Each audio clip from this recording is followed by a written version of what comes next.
தொடர்ச்சியாக தமிழகத்தில் போதை கலாச்சாரம் என்பது நாளுக்கு நாள் அதிகரித்து கொண்டிருப்பதை நாம் பார்க்கிறோம். ஒரு புறத்தில் கைது நடவடிக்கைகளுடைய அந்த செய்திகள் நமக்கு ஆறுதல் அளித்தாலும் கூட, இன்னொரு புறத்தில் இவ்வளவு தூரம் இது பரவி கிடக்கிறது என்பது நமக்கு பேரதிர்ச்சியை ஏற்படுத்துகிறது. எந்த அளவிற்கு அப்படின்னா, முன்பெல்லாம் மது இதனால் ஏற்படுகிற அந்த சீரழிவை நாம் பார்த்து வந்து கொண்டிருந்தோம். அதை நாம் அடையாளம் கண்டு கொள்வோம். ஒரு மது போதையில் இப்படி இருக்கிறாங்க அப்படின்றத நாம் தெரிந்து கொள்கிற வகையில் இருந்தது.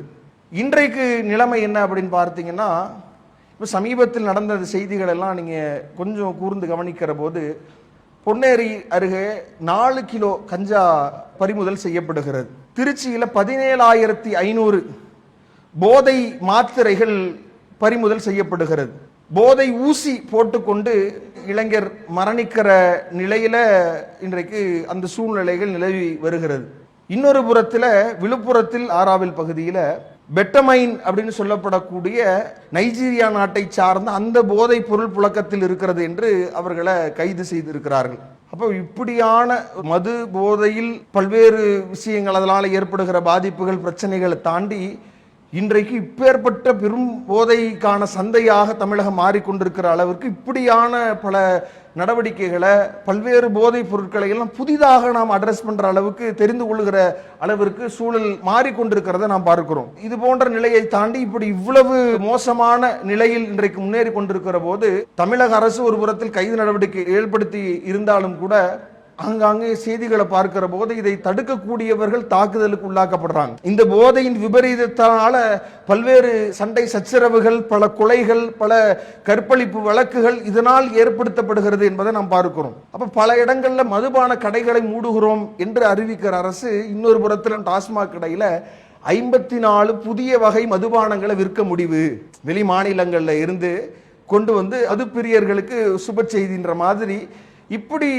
அறிமுகப்படுத்துகிற ஒரு நிலையை பார்க்கிறோம். அப்ப அரசு இடத்திலேயே போதிய இந்த மது மட்டுமல்லாம இந்த போதைப் பொருட்கள் என்கிற வகையில எல்லாமே, ஏன்னா பொதுவாக இந்த குற்ற சம்பவங்களை கவனிச்சு பாருங்களேன், கொலையாக இருக்கட்டும், கொள்ளையாக இருக்கட்டும், இது மாதிரி பாலியல் சார்ந்த ஒரு சிறுமையில் இருந்து மூதாட்டி வரைக்கும் கற்பழிக்கப்படுகிறார், பாலியல் வன்கொடுமைக்கு உள்ளாக்கப்படுகிறார் அப்படின்னா இந்த போதையில் தான்.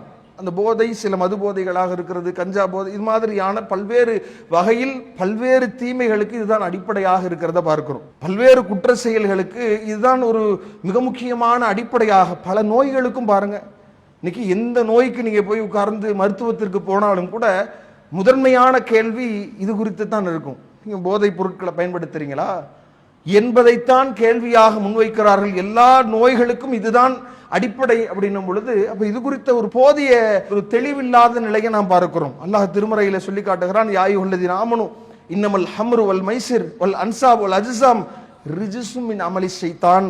இறை நம்பிக்கை கொண்டவர்களே, இந்த மது, சூதாட்டம், சிலைகள், குறிக்கேற்கிற அன்பு, இந்த மாதிரியான இந்த கலாச்சாரம் ரிஜ்ஸும் மின் அமலி ஷைத்தான், சைத்தானுடைய அருவருக்கத்தக்க அசிங்கமான காரியங்கள், இதிலிருந்து நீங்கள் விலகிக் கொள்ளுங்கள் என்று இறைவன் நமக்கு உத்தரவிடுகிறானே.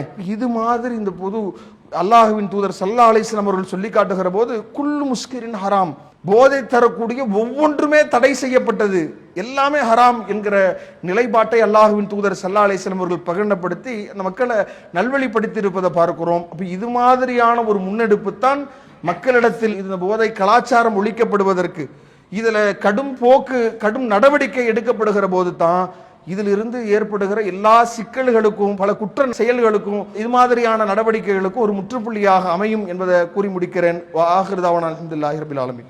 அல்லாஹு அக்பர், அல்லாஹ்